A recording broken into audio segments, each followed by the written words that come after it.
The Galactic Council was supposed to be the great unifier of the cosmos.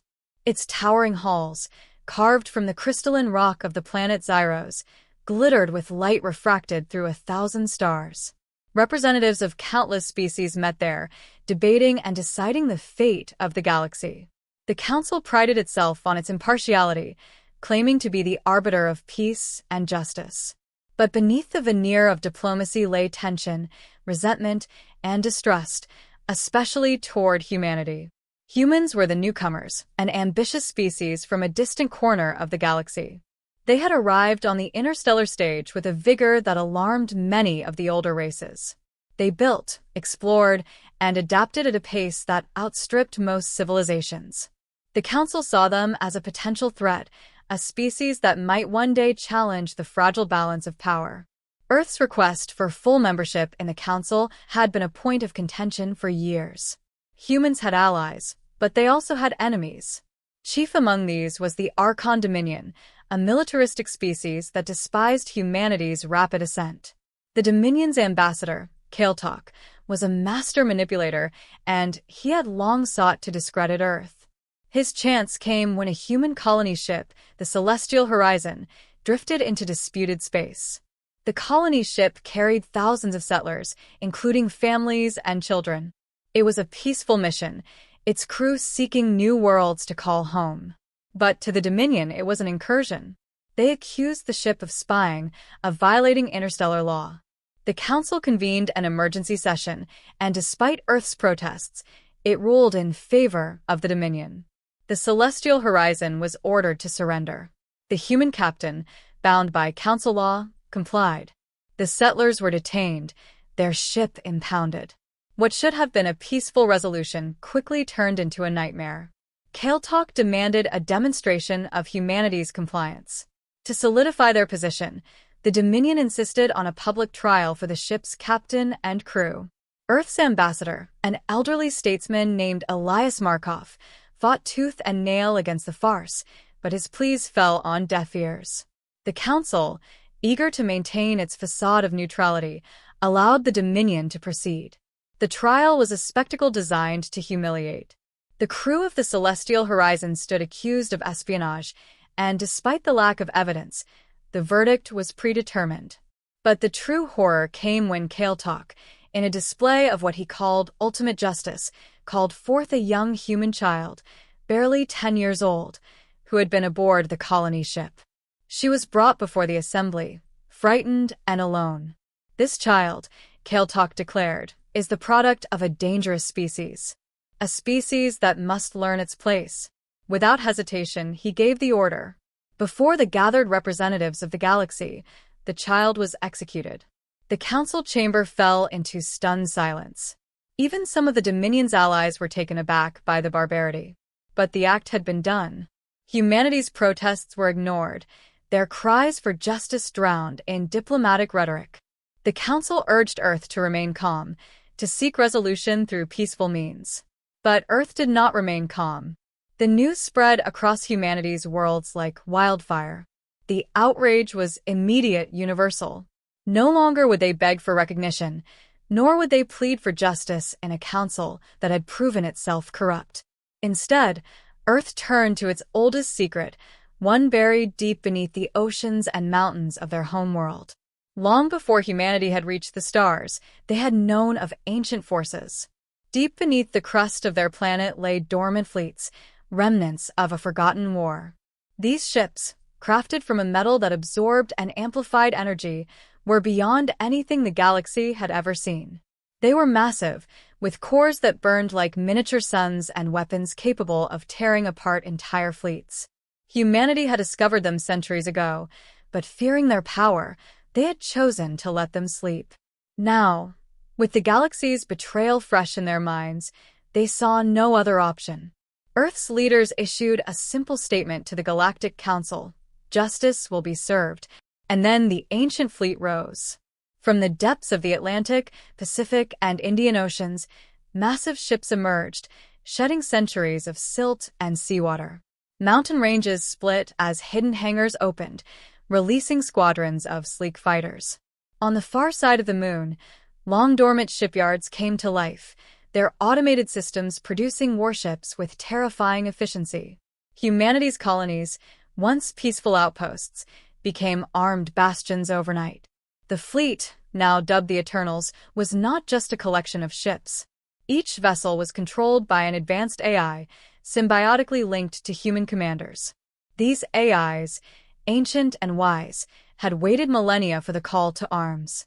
And now they were ready. The galaxy watched in disbelief as Earth's response unfolded. Within days, the Eternals were fully mobilized, and their first target was clear: the Archon Dominion. The Dominion's outer colonies fell in rapid succession. Human ships moved with precision, striking with overwhelming force. Dominion fleets that attempted to resist were obliterated, their debris scattering across the void. For every human life lost aboard the celestial horizon, the Dominion paid tenfold. The Galactic Council, realizing the severity of the situation, scrambled to mediate. But Earth refused to answer their calls. Their message was simple: you allowed this. Now you will witness the consequences. As the Dominion's core worlds came under siege, Galactic himself faced the inevitable. His forces, once thought invincible, crumbled before the might of the Eternals. In a final act of desperation, he fled to Zyros, seeking sanctuary within the Council's chambers. But Earth was not finished. A single ship, larger than any seen before, appeared in orbit around Zyros. It was the flagship of the Eternals, a vessel named Erebus. From its command deck, Admiral Olivia Chen, the fleet's supreme commander, addressed the Council. "You betrayed our people," she said, her voice cold and resolute. "You stood by as one of our children was murdered. There will be no peace until justice is served." The Council, for all its power, could do nothing. Erebus fired a single warning shot, a beam of energy that passed harmlessly through the Council's atmosphere but left no doubt about the destruction it could unleash. Galactic was handed over. His trial was swift, and his execution carried out in full view of the galaxy. With their vengeance complete, Earth withdrew its fleet, but the message was clear. Humanity was no longer a species to be trifled with. The Galactic Council, humbled and fractured, would never again underestimate the resolve of Earth. The galaxy had witnessed the awakening of a power long thought dormant, and from that day forward, the stars would remember the wrath of humanity. But Earth's withdrawal was not a retreat. It was a calculated move, one that left the galaxy to stew in its fear and guilt. The Eternals fleet remained active, patrolling the outer reaches of human space.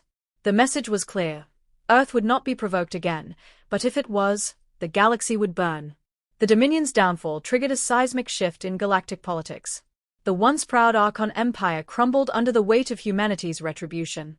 Its surviving leaders were forced to flee to distant, uninhabited sectors, while their colonies were liberated or annexed by neighboring powers. Those who had once stood beside the Dominion began to rethink their allegiances.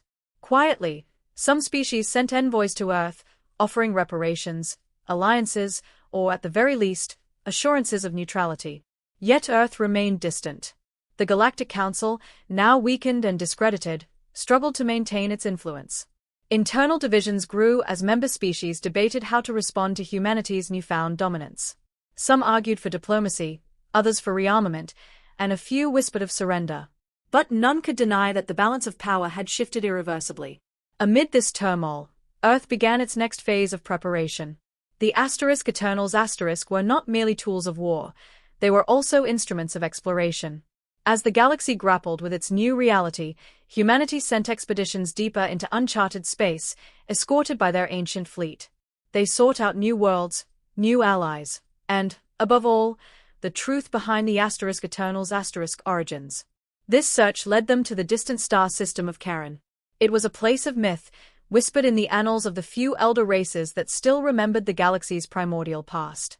There, in the shadow of a dying star, the fleet discovered the remains of an even older civilization, one whose technological prowess dwarfed even that of the Titans humanity now controlled. The ruins on Charon were vast, stretching across the surface of an entire planet. Gigantic monoliths rose into the crimson sky, each etched with symbols that defied understanding. Deep within these structures, the humans found dormant machines, far larger and more complex than the Eternal star. But these machines did not stir, even as Earth's engineers and scientists tried to coax them to life. Instead, they found something else, a warning. Through ancient data cores and fragmented AI constructs, the humans pieced together the story of the Karen civilization. They had been the first to wield the Titans, long before humanity emerged. But their dominance had drawn the attention of an entity from beyond the galaxy, a force known only as the Veil Star. This being, neither living nor machine, consumed entire civilizations, erasing their histories and claiming their knowledge. The Karen people had fought valiantly, using their Titans to stave off the inevitable. But even their mightiest constructs were no match for the endless hunger of the Veil Star. In their final days, they encoded their story into the very fabric of their ruins, hoping that one day, another civilization would find it and be prepared. Now, that civilization was humanity. Earth's leaders convened in secret to discuss their next move. The discovery at Karen changed everything. They realized that their vengeance against the Dominion and the Council was only the beginning. The galaxy's true enemy lay in the void beyond its borders, and humanity would need to unite its fractured neighbors if they were to stand a chance. But unity would not come easily. Earth's show of strength had alienated many, even as it cowed others into submission. To forge a new alliance, humanity would have to do more than wield power. They would have to earn trust. Admiral Chen, now a figure of both fear and reverence, proposed a daring plan. "We will not wait for the Veil to come to us," she declared. "We will take the fight to it. But we cannot do it alone." She called upon the remnants of the Galactic Council to gather once more, not on Zyros, but on Earth. Reluctantly, the galaxy's leaders complied, drawn by a mixture of curiosity, fear, and the grim realization that humanity might be their only hope. In a grand assembly held within Earth's newly constructed orbital station, Chen and Ambassador Markov unveiled the truth about the Veil Star. They spoke not of conquest, but of survival. The assembled species listened, their skepticism gradually giving way to a shared sense of dread. In the days that followed, tentative agreements were made. Old enemies shook hands, and ancient rivalries were set aside. The alliance that emerged was fragile, but it was a start. Humanity began sharing its technology, teaching others how to awaken and control their own dormant titans. Soon, the galaxy's skies were filled with fleets that bore the combined banners of countless worlds. Together, they prepared for the battle that loomed on the horizon. The first signs of the Veil's approach were subtle, stars that flickered and died without warning, entire systems falling silent, their inhabitants vanishing without a trace. Then, the entity itself appeared, an enormous, shapeless void that seemed to consume light and matter alike. The war that followed was unlike anything the galaxy had ever seen. The Allied fleets clashed with the Veil's manifestations, using every weapon at their disposal. Titans fought alongside ancient ships, their combined might holding the line against the darkness. But the Veil was relentless. It adapted, consuming and repurposing the very technology used against it. For every battle won, a dozen more were lost.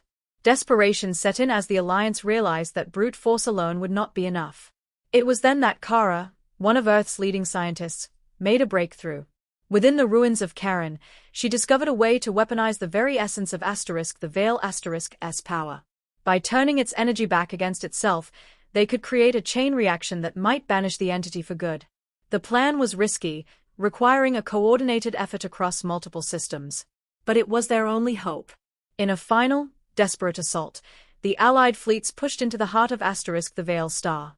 As the entity's tendrils tore through their ranks, Kara activated the weapon. The void trembled, its form collapsing in on itself as waves of energy cascaded outward. When the light finally faded, the Veil was gone. The galaxy, though battered and scarred, had survived. In the aftermath, the fragile alliance held firm. Humanity, once feared and reviled, was now a symbol of resilience and unity. Earth had unleashed its ancient fleet not for conquest, but for the survival of all. And in doing so, they had forged a future where the stars could shine brighter than ever before. The void left in the wake of the Veil's destruction was both literal and metaphorical. Where once entire systems had existed, there now lay an expanse of dead space, a chilling reminder of the entity's consuming wrath. Yet, for all the lives lost and worlds annihilated, the galaxy breathed a collective sigh of relief. For the first time in eons, there was hope. Earth emerged from the conflict as more than just a victor. It became a guiding light for the fractured galaxy. Humanity's ancient fleet, the Eternals, had proven to be more than instruments of war. Their dual role as defenders and carriers of forgotten knowledge had inspired awe and respect across the cosmos. And yet, the cost of their awakening weighed heavily on Earth's people. They had tapped into powers that could as easily destroy as protect. Now, the challenge was not only rebuilding but also redefining what it meant to wield such power responsibly. In the aftermath of the war, a new council convened, not on Zyros or any of the other former political hubs, but on Earth itself. The gathering took place in the massive orbital station known as Aegis Prime, a structure built during the war but now repurposed as the seat of a new galactic order. This time, the council wasn't built on the old principles of dominance and coercion. Instead, it embraced a collective commitment to preservation, collaboration, and vigilance against threats from both within and beyond the galaxy. The humans offered more than just their leadership. They opened their vaults of hidden knowledge, allowing other civilizations to study and learn from the Eternals. Earth's scientists and engineers, led by Kara, worked closely with alien counterparts to reverse engineer Titan technology. Slowly, the secrets of the ancients were shared, enabling even the smallest, most vulnerable civilizations to protect themselves. But Earth knew better than to assume peace would last forever. The galaxy had learned of the Veil, but it also knew there were other threats lurking in the unexplored dark. Humanity's focus shifted toward a bold new initiative, the creation of the Galactic Vanguard, a united fleet that would patrol the edges of known space and respond swiftly to any emerging danger. This force was composed of ships from every species in the Alliance, each integrated with human technology and crewed by diverse teams. The Eternals, though still operational, were reserved for humanity's greatest need. They were symbols of Earth's unyielding resolve, and the mere sight of their towering forms in orbit served as a deterrent to any who might consider challenging the fragile peace. But peace, as history had shown, was always precarious. The galaxy's wounds from the conflict ran deep, and not all species viewed Earth as a benevolent force. Factions within the remnants of the Archon Dominion plotted in the shadows, dreaming of a resurgence. Even within the new council, certain species harbored doubts about humanity's intentions. Some saw Earth's actions as a calculated bid for dominance, and rumors of secret human projects fueled their paranoia. One such project was Erebus Ascendant. Hidden deep within the asteroid belt of Sol's outer system, the project was humanity's contingency plan, a prototype Titan capable of independent action and far greater power than its predecessors. Erebus Ascendant wasn't merely a ship, it was a sentient construct, blending the most advanced AI with organic neural networks derived from the ruins of Charon. It was designed to be Earth's ultimate safeguard, a weapon of last resort. When the project was discovered by an investigative faction from the Council, tensions rose. Accusations flew. Some feared that Earth intended to use Erebus Ascendant to impose its will on the galaxy. Others, remembering humanity's role in defeating the Veil, defended their right to prepare for the unknown. Amid the brewing conflict, a new crisis emerged. From the farthest reaches of the galaxy came reports of disturbances in the fabric of space-time, phenomena eerily similar to those that had heralded the Veil's arrival. The Council convened an emergency session, and after heated debate, a decision was reached. The Galactic Vanguard would investigate, and Earth's Eternals would lead the mission. Admiral Olivia Chun returned to command, her presence a symbol of unwavering resolve. She led a fleet of Vanguard ships to the edge of known space, where the anomalies were strongest. What they found was beyond what anyone had imagined, a massive rift, pulsating with energy, from which strange ships began to emerge. These vessels bore no resemblance to any known species technology. They were sleek, organic in appearance, and brimming with weapons powered by unknown energy sources. A battle ensued, and the Vanguard fought valiantly. But for every enemy ship destroyed, more poured through the rift. It quickly became clear that this was no mere incursion, it was an invasion. The fleet retreated, carrying vital data back to the Council. The rift, it seemed, was a gateway to another galaxy, one teeming with civilizations that had developed in isolation from their own. This new galaxy, however, was not unified. It was ruled by a coalition known as the Direct Accord, an empire that had subjugated its neighboring systems and now sought to expand into their galaxy. The Council faced a critical choice. They could fortify their defenses and hope to contain the invasion, or they could strike at the source of the rift and try to close it permanently. Earth, once again at the forefront, proposed a daring strategy. They would send a fleet through the rift to confront the Direct Accord directly. It was a mission fraught with danger. Few believed they could succeed, but humanity had long since proven its capacity to defy the odds. With the full backing of the Council, the Eternals, led by Erebus Ascendant, prepared for their most dangerous mission yet. As the fleet crossed the threshold of the rift, humanity and its allies embarked on a journey into the unknown, driven by the same indomitable spirit that had carried them to the stars. They knew the fight ahead would test their resolve, their unity, and their very survival. But they also knew that together, they could forge a future where the light of every star burned free from the shadow of fear. The war for the galaxy was over, but the war for the universe had just begun. The fleet plunged through the rift, entering a universe both alien and eerily familiar. Stars hung in configurations that defied natural laws, their light bending and warping through unseen forces. Entire star systems orbited around colossal constructs, ancient fortresses built by the Direct Accord to anchor their empire across this hostile galaxy. As Earth's Eternals and the Vanguard Alliance adjusted to the strange space, they encountered their first resistance. Swarms of sleek, biomechanical ships engaged them immediately, their weapons discharging streams of energy that shattered conventional shields. The Eternals, with their advanced AI systems, adapted quickly, recalibrating their defenses and retaliating with devastating precision. Erebus Ascendant led the charge, its colossal frame absorbing enemy fire while unleashing concentrated blasts of energy that cleaved through entire fleets. The first battles were brutal, and though the Vanguard pushed forward, they quickly realized the scale of the challenge. The Direct Accord was not merely an empire. It was a civilization built on conquest, with centuries of experience in subjugating galaxies.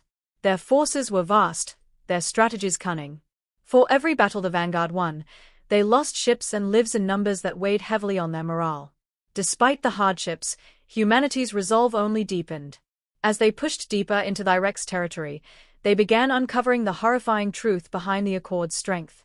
Entire planets had been harvested, their populations enslaved or converted into biomachines to fuel the Accord's endless war engine. The galaxy they had entered was a graveyard of civilizations, each one crushed under the Direct's boot. But even in this bleak reality, there were sparks of hope. Among the ruins of subjugated worlds, the Vanguard found survivors, resistance groups who had long fought against the Directs. These scattered forces, armed with knowledge of the Accord's weaknesses, were eager to join the fight. They spoke of a central hub, a massive structure known as the Eclipse Citadel where the rift technology was controlled. Destroying it could sever the Thyrex's access to their galaxy and cripple their operations. Admiral Chen, always the strategist, saw an opportunity. With the new allies' guidance, she devised a plan to strike at the heart of the Direct Accord. The Eternals would lead a diversionary attack, drawing the bulk of the enemy fleet away from the Citadel, while a smaller task force infiltrated and destroyed the rift generator within. The operation began with a ferocity that shook both galaxies. The Eternals and their Vanguard allies launched simultaneous assaults on multiple key Direct installations, spreading their forces thin. Meanwhile, the infiltration team, led by Kara and her advanced AI companion from Erebus Ascendant slipped through the chaos toward the Citadel. As the task force approached the Citadel, they were met with fierce resistance. The structure's defenses were formidable, with automated turrets and swarms of fighters patrolling its perimeter. Using a combination of stealth and brute force, the team penetrated the outer defenses and made their way inside. The interior of the Citadel was a labyrinth of twisting corridors and massive halls, each one brimming with the eerie biomechanical architecture of the Directs. Kara and her team fought their way to the core, where the rift generator pulsed with dark energy. It was a marvel of engineering, a blend of organic and synthetic materials that defied conventional physics. Activating the device would require a precise sequence, one only understood through the ancient data retrieved from Karen. Kara interfaced with the generator, her mind melding with the ancient codes. As she worked, the rest of the team defended the position against waves of Thyrex reinforcements. Just as the last of the security protocols were bypassed, a new figure emerged, a Thyrex overlord, larger and more imposing than any they had faced. It was a living weapon, a hybrid of machine and flesh, with intelligence honed over millennia. The battle that followed was cataclysmic, with the team fighting desperately to hold their ground. Kara, realizing the urgency, initiated a final override. The generator began to destabilize, its core vibrating with energy that would soon collapse the rift. The team fought their way back toward their ship, barely escaping as the citadel began to implode. As the citadel fell, the rift collapsed with it. Across the battlefield, Thyrex ships faltered, their connection to their home galaxy severed. The vanguard seized the moment, routing the remaining forces and securing a hard-fought victory. Back in their own galaxy, the aftermath of the war was both solemn and hopeful. The Thyrex threat had been neutralized, and for the first time in generations, the galaxy could look toward a future unshadowed by fear. Earth and its allies had proven that unity was their greatest weapon, capable of facing even the most insurmountable odds. But the lessons of the war lingered. The price of victory was steep, and the galaxy knew that vigilance would always be required. Humanity, now a cornerstone of galactic defense, continued its exploration and research, preparing for whatever challenges the universe might throw their way. As the Eternals returned to their watchful slumber, the stars burned brighter, a testament to the resilience and courage of those who had fought to protect them. The galaxy, though scarred, stood united, ready to face the vast unknown together.